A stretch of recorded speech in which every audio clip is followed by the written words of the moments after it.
Welcome to Madison City Channel's Know Your Candidates interviews, co-sponsored by the League of Women Voters of Dane County and Madison City Channel.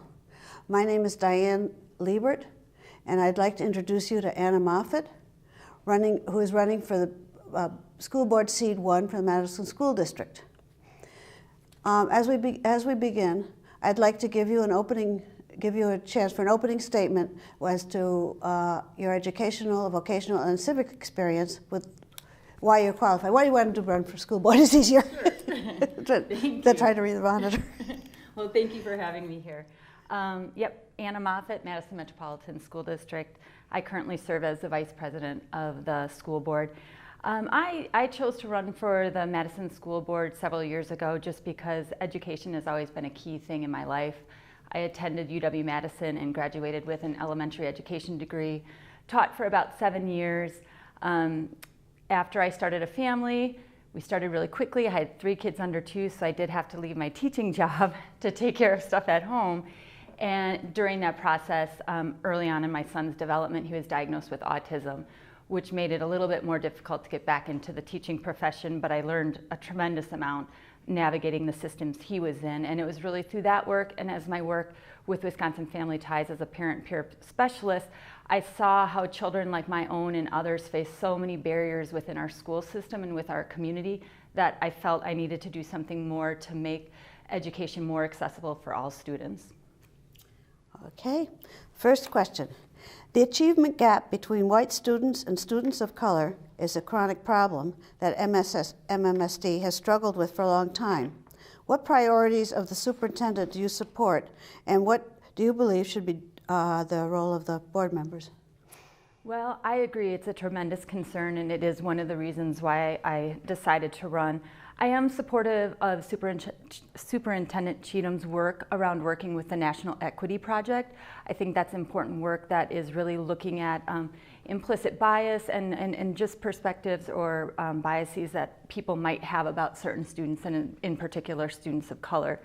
I think that's a great high-level activity. I also think, though, as a district, we really have to be intentionally targeting resources to the students that we have historically not served well. And I would say students of color is one of those demographics. In particular, I would say students of color with disabilities have fared the worst in our district. And so much of my work has centered on that. As a board member, we oversee the budget, so we have final say about where allocations go and resources. I've been very active in making sure that I'm always putting forward budget amendments if I feel that there isn't adequate resource allocations to different programs. So last year I wrote a budget amendment to fund Circles of Support, which wraps around students of color, predominantly, well, boys and girls in our elementary schools. We're piloting it.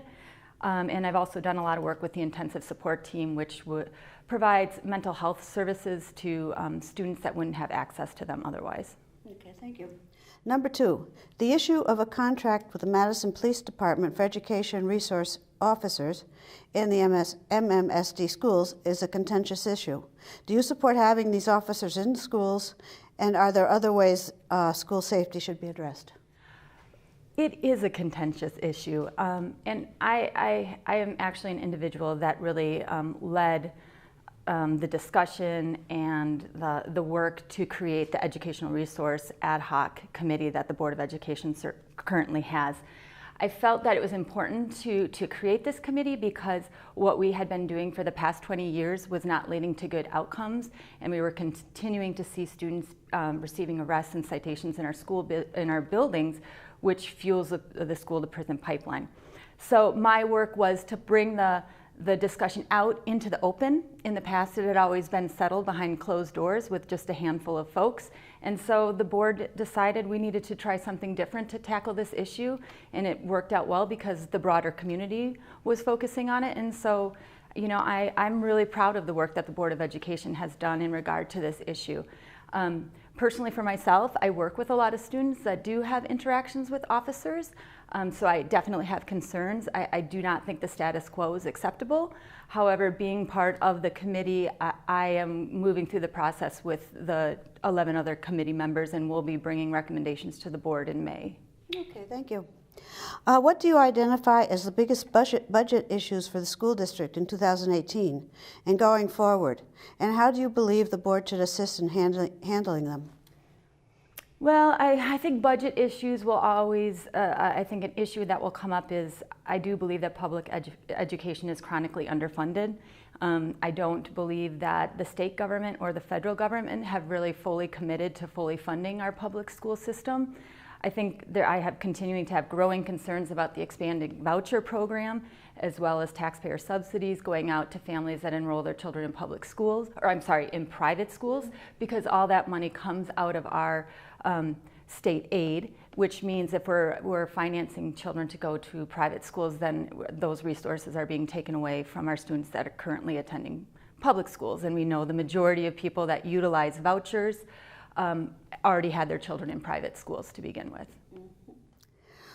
Okay, number 4. Recruiting and retaining an excellent and diverse staff is an ongoing issue. What is the board's role to address this issue? I think a key role for the board is to make sure that our teachers have adequate compensation and adequate benefits. I think that's critical, and we've seen where we've had to cut back on that in the past. But I also think it's critical for the board to be a voice that's really honoring our educators, praising the profession, treating them with respect, implementing policies that they are part of influencing themselves. And I also think making sure that our educators have proper working conditions, because we also know our teachers' working conditions as our students' learning environment. So I think the board always has to be mindful. I know as a board member, I feel like not only do we need to set our students up for success, we need to be setting our teachers up for success as well. Okay, thank you. What one issue or 2 issues do you want to commit your passion and focus on during your time on the board? Well, my passion on the board in the past 3 years, and will continue into the next 3 years, has really been around behavioral health.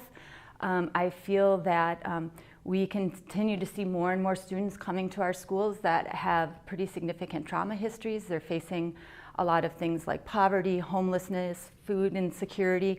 And so I want to continue to make sure that we're looking at and providing supports for students that may be experiencing trauma or mental health issues. And then I also will continue to advocate for the school district and the city and the county to work together to fill the opportunity gaps, because Madison has tremendous gaps when you look at across races, ethnicities, socioeconomic status. And so I think if we would all work together and collaborate, we could fill some of those gaps, and I think we would see much better outcomes for our students.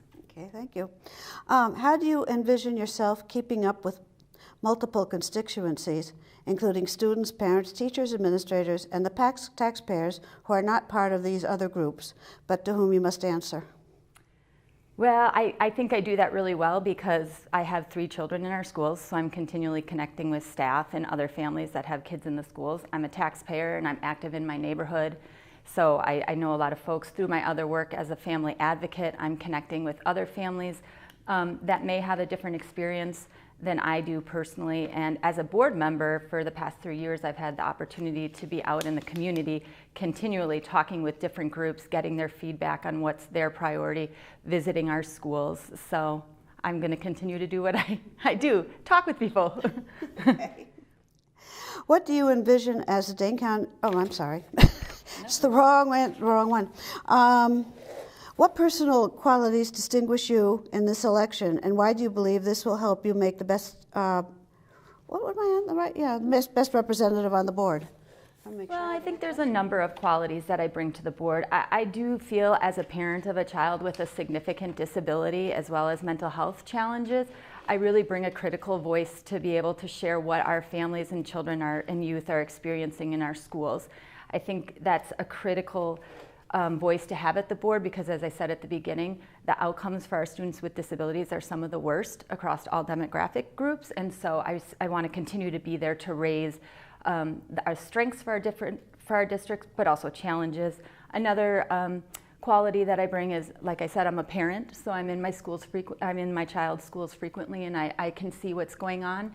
As a board member, we get tours, but I don't think that's an authentic way to monitor school climate, needs, and that type of stuff. And finally, I think I despite the fact that I'm talking so much, is I'm a very good listener, and I do have an ability to listen to different perspectives and weigh those and come up with something that I feel is reasonable. I certainly am open to all perspectives, and I see value in everyone's experience.